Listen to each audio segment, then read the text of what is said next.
আসসালামু আলাইকুম সবাইকে, আমি আনিকা তাসনিম। আজকে আমি তোমাদেরকে দেখাবো কি করে আমরা কোনো একটা লেন্সের বক্রতার ব্যাসার্ধ পরিমাপ করতে পারি। তো তোমরা তো দেখেছো যে আমরা যখন আমাদের আশপাশের দিকে তাকাই তখন বিভিন্ন ধরনের এমন ধরনের বস্তু পাই যেটা হয় উত্তল শেপের হয় অথবা অবতল শেপের হয়। তো এই যে উত্তল পৃষ্ঠ বা অবতল পৃষ্ঠ এরা কিন্তু কখনো না কখনো কোনো একটা গোলকের অংশ ছিল, তাই না? সেখান থেকে কেটে তারপরে তাদেরকে আমরা লেন্স হিসেবে ব্যবহার করি। তো এরা যে গোলকের অংশ ছিল তার ব্যাসার্ধ কি ছিল সেটা আমাদের মাঝে মধ্যে জানতে ইচ্ছে করে। তো সেটা করার জন্যই আমাদের দরকার হচ্ছে স্ফেরোমিটারটা। তো আজকের এক্সপেরিমেন্টটা করার জন্য আমাদের প্রথমেই দরকার হচ্ছে একটা স্কেল। এই স্কেল দিয়ে আমরা স্ফেরোমিটারের 3টা পায়ের মধ্যবর্তী দূরত্ব বের করব। একটা সাদা কাগজ দরকার, আমাদের লাগবে একটা লেন্স, এই হচ্ছে কি আমাদের সেন্টার অফ অ্যাট্রাকশন, আমরা ওরই বক্রতার ব্যাসার্ধটা বের করব। পেন্সিল লাগবে এবং অবশ্যই লাগবে একটা স্ফেরোমিটার। তো তোমরা একটু খেয়াল করলে দেখবে আমাদের যে স্ফেরোমিটার যন্ত্রটা আছে সেখানেও আমাদের স্ক্রু গজের মতো দুই ধরনের স্কেল আছে। একটা হচ্ছে বৃত্তাকার স্কেল এবং অন্যটা হচ্ছে সরলরৈখিক স্কেল। তো আমরা এদেরকে ইচ্ছা মতো ঘোরাতে পারি। দেখা যাবে যে ঘোরালে বা এরকম নামালে আমাদের মাঝের যে স্ক্রুটা আছে সেটা উপরে উঠে এবং নামে। এই যে নিশ্চয় আমরা খেয়াল করতে পারছি এই যে এটা আবার নেমে যাচ্ছে, এরকম আর কি। তো এই কাগজটার আসলে ইম্পর্টেন্স হচ্ছে যে এই কাগজটা দিয়ে আমরা দেখবো যে পায়ের ভেতর দিয়ে কাগজটা যাচ্ছে কিনা।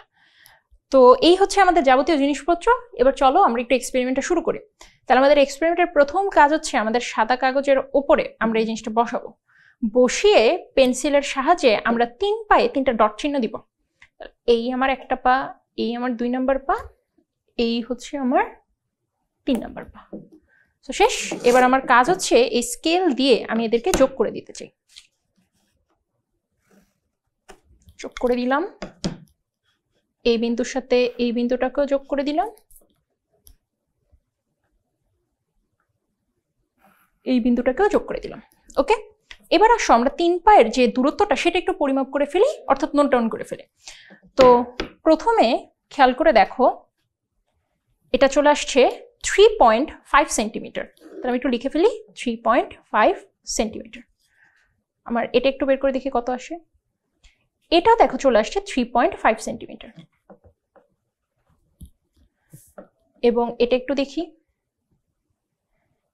এটা চলে আসছে 3.6 সেন্টিমিটার। এটা কিন্তু স্বাভাবিক, কারণ আমরা আসলে সবসময় একই দূরত্ব পাবো না, কিছু তো একটু 19-20 হবে। তো আমাদের কাজ হচ্ছে এখন আমরা এদের গড় করে ফেলবো। এটা যখন আমাদের এক্সপেরিমেন্ট শেষ হয়ে যাবে, আমরা যখন হিসাব নিকেশে চলে যাবো তখন এটা করবো। তাহলে আমরা পেলাম 3টা, 3.5, 3.5 এবং 3.6। ওকে, তাহলে আমাদের এই কাজটা শেষ হলো। এটাকে আমরা দূরে সরিয়ে রাখি। এবার আমার কাজ হচ্ছে এই স্ফেরোমিটারটাকে নিয়ে আসা এবং আমার যে লেন্সটা আছে সেই লেন্সটাকে বসে এটার উপর একটা স্থাপন করা। তো এবার খেয়াল করে দেখো এই যে আমি লেন্সের উপরে স্ফেরোমিটারটাকে স্টেবল করলাম। এখন আমি একটু দেখি যে আমার কাগজগুলো যাচ্ছে কিনা। তাহলে আমার একটা পাও কাগজ গেল না, এটাতেও গেল না, এটাতে যায় নাকি একটু দেখি, এরপরে এটাতেও গেল না। তার মানে কিন্তু আমার এই যে স্ফেরোমিটারটা আছে এটা এই মুহূর্তে স্টেবল অবস্থায় আছে। তো এখন একটু খেয়াল করে দেখি যে আমাদের এখানে কত চলে এসেছে। তো আমরা খেয়াল করলে দেখব যে আমাদের যে সরলরৈখিক স্কেলটা আছে সেখানে 1 মিলিমিটার শো করছে এবং এখানে বৃত্তাকার স্কেলের যে ভাগ সংখ্যা সেটা কিন্তু 55 মিলিমিটারের সাথে লেগে যাচ্ছে। সো এই জিনিসটা আমরা খেয়াল করে দেখলাম 55 নাম্বার যে দাগ আছে সেটার সাথে। তো আমাদের লেন্সের কাজ কারবার সবকিছু শেষ। এই জিনিসগুলো আমরা নোট ডাউন করে ফেললাম। এখন আমি এটাকে সমতলের উপরে স্থাপন করলাম।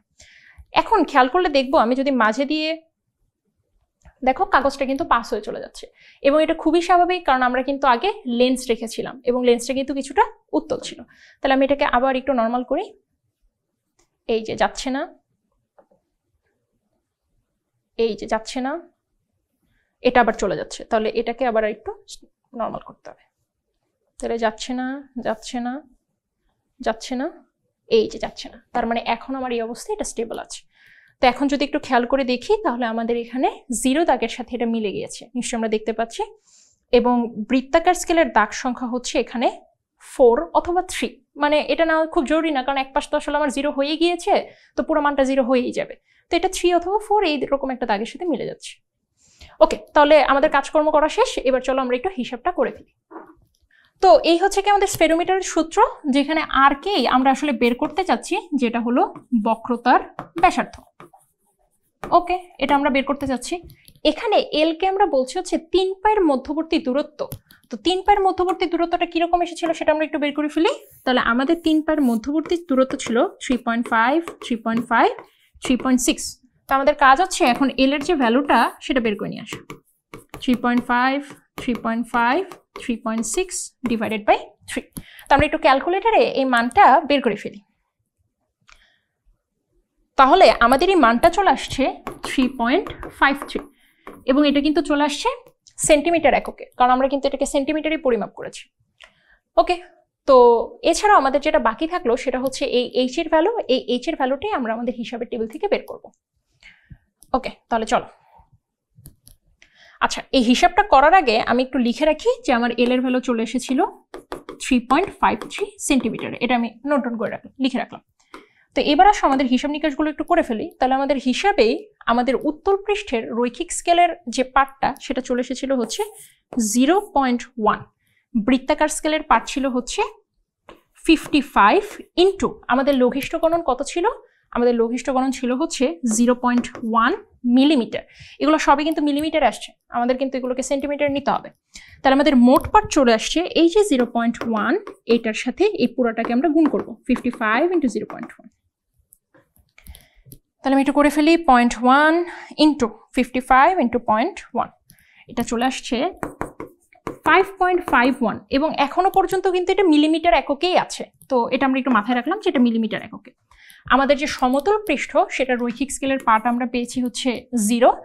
আমাদের বৃত্তাকার স্কেলের যে পার্ট সেটা আমরা পেয়ে গেছিলাম 3 অথবা 4। সো আমি হচ্ছে মোর লেস হচ্ছে 3 এর সাথে বেশি কাছাকাছি ছিল, সো 3 ধরলাম। এবং লঘিষ্ঠ গুণন আমাদের ছিল হচ্ছে 0.1। তাহলে সিমিলার জিনিস আমরা কি করবো বলতো, এই দুইটাকে যোগ করে দিব। তাহলে 0 প্লাস 3 ইন্টু 0.1 চলে আসছে 0.3। এটাও কিন্তু মিলিমিটারে আছে। এবার আমাদের কাজ হচ্ছে এই যে আমি এক্সটাকে যে পেলাম, এই যে এক্স, এই যে হচ্ছে এটা ওয়াই হবে। তাহলে এই যে এক্স এবং এই যে ওয়াই, এদের একজন থেকে আরেকজনকে বিয়োগ করে দিব। তাহলে সেটাই হয়ে যাবে আমাদের এইচ এর যে ভ্যালু সেটা। তাহলে আমি কি করব, আমি 5.51 থেকে 0.3 কে বাদ দিব। তাহলে 5.51 মাইনাস 0.3, এটা বাদ দিলে কত চলে আসে একটু দেখি। 5.51 মাইনাস 0.3 চলে আসছে 5.21। তো যেহেতু এটা মিলিমিটার এককে, সো আমাদের এটাকে সেন্টিমিটার এককে নিয়ে নেওয়া উচিত। তাহলে সেন্টিমিটার এককে নিয়ে গেলে সেটা হয়ে যাবে 0.521 সেন্টিমিটার। সো ওকে, সবকিছু আমাদের শেষ। তাহলে আমরা দুইটা জিনিস এখন পর্যন্ত পেলাম, এল এর ভ্যালু 3.53 এবং এইচ এর ভ্যালু 0.521। তো এখানে আমাদের যে এল এর ভ্যালুটা আমরা পেয়েছি সেটা ছিল 3.53 সেন্টিমিটার। আচ্ছা, এছাড়াও আমাদের যে এইচ এর ভ্যালুটা আমরা পেলাম সেটা হলো 0.521 সেন্টিমিটার। সো কিন্তু 0.521, 0.521। তো এবার আমাদের কাজ হচ্ছে আর এর ভ্যালুটা বের করে নিয়ে আসা। 3.53 whole square by 6 into H এর ভ্যালু 0.521 প্লাস এইচ এর ভ্যালু কত 0.521 ডিভাইডেড বাই হচ্ছে 2। তাহলে এটা অবশ্যই আসবে হচ্ছে সেন্টিমিটারে। তো আমরা একটু দেখি এটা কত চলে আসে।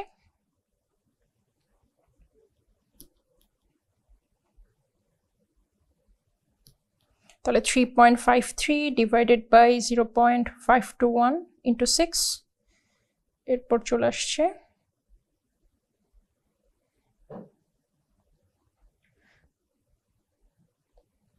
ওকে। তাহলে এটা আমাদের চলে আসছে হচ্ছে 4.25। তাহলে এই হচ্ছে কি আমাদের আনসার। সো আমরা যেটা করলাম সেটা হলো স্ফেরোমিটারের সাহায্যে আমরা কোনো একটা লেন্সের বক্রতার ব্যাসার্ধ পরিমাপ করলাম। তো লেন্সের এই জিনিসটা কিন্তু একটা অংশ, আমরা কিন্তু কখনোই পুরো গোলকটা দেখতে পারি না। তো পুরো গোলকটা না দেখেও সেখান থেকে কি করে আসলে আমরা তার বক্রতার ব্যাসার্ধ বের করে ফেলতে পারি, এটা হচ্ছে তার প্রমাণ। আশা করি তোমরা পুরো ব্যাপারটা বুঝতে পেরেছো।